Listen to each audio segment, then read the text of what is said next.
Hello, this is Shirish again.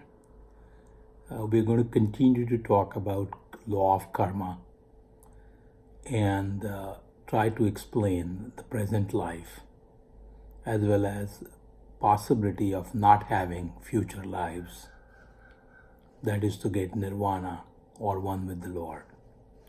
So I had explained it to you last time about some of the ways that the law of karma works. To believe in law of karma, one has to believe in reincarnation, or maybe it is other way around. For believing in reincarnation, one has to believe in law of karma.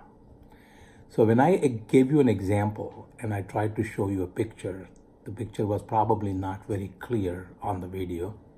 So I'm going to try to explain that to you, because in the future videos, I want to correlate genetics and how the mutation can be explained on the basis of law of karma. So let me go back to it and say that when you do any karma, or when you have any attachment, or when you have any desires, those are the forces that will bring you back to the next life. And in doing so, you will try to get suitable environment so that these desires, these fruits of the karmas will come to fruition, or are likely to come to fruition in the next life. So one has to realize that we have to talk about reincarnation. So let me give this analogy you can understand. Let's say you have stored up money in a bank account, but you're going for a trip where you can take only cash. Let's presume that your charge cards are not valid at that time. That particular account in the bank is considered as stored up karma. That is called sanchit.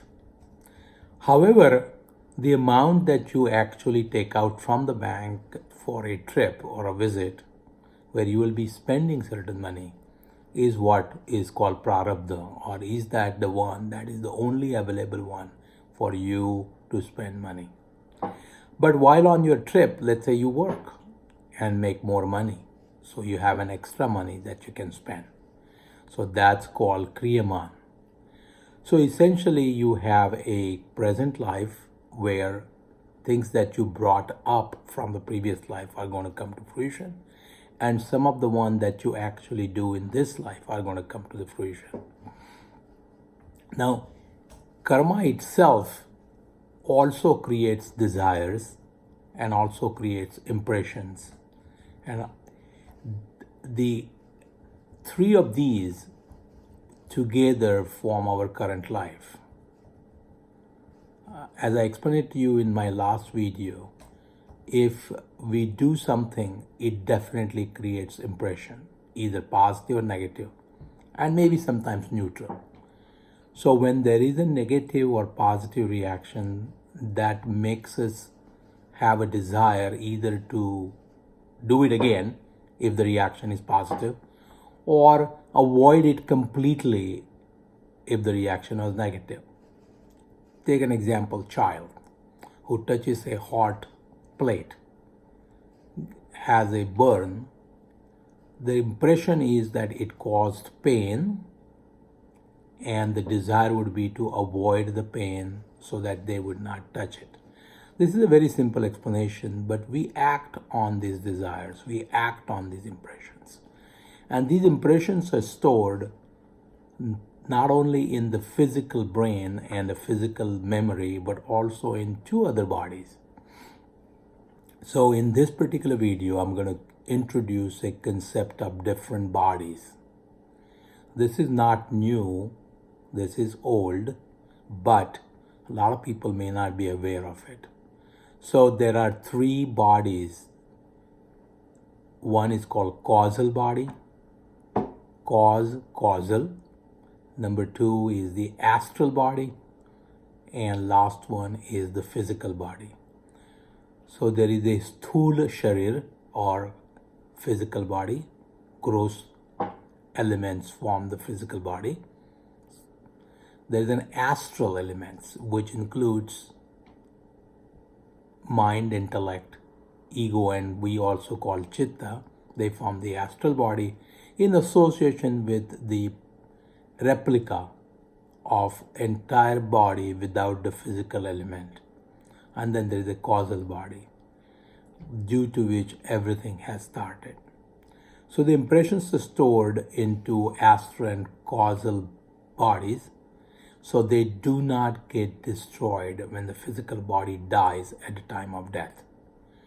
So the impressions are not stored as exact impression, but as abstract form of it. The abstract form is, let's say if I say a dog, you will have a particular dog in front of you, but the dog is a dog.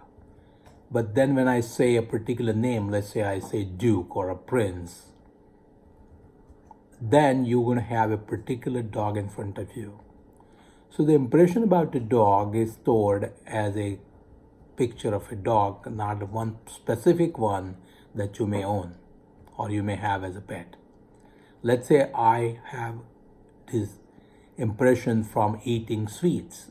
Now the sweets could be Indian sweets, could be cakes, could be candies, could be ice cream, could be French, could be Middle Eastern.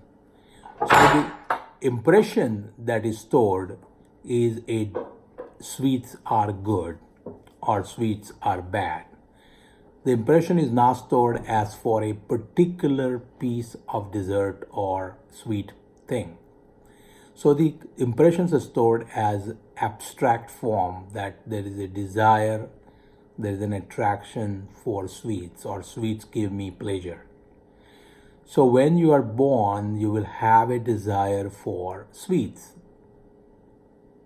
And if you're born in an Indian family, you will have desire for Indian sweets, which includes laddus and shrikhand and jalebi. If you're born in an American family, you may have desires for sweet stuffs like cakes and candies. And if you're born in, say, Middle Eastern family, you may have attraction for baklava or something like that. So essentially, these desires, these impressions, and the karmas will bring you back. Now, there is a little bit of a different concept that I want to introduce to you. Because we have give and take, we are married for several years. We have kids that stay with us, relationship with us for several years. There is always a give and take. Some debt that we collect, some favors that we do. This creates attachments, desires, and debt. This has to be neutralized, sometimes in several lives. So these will bring us together again.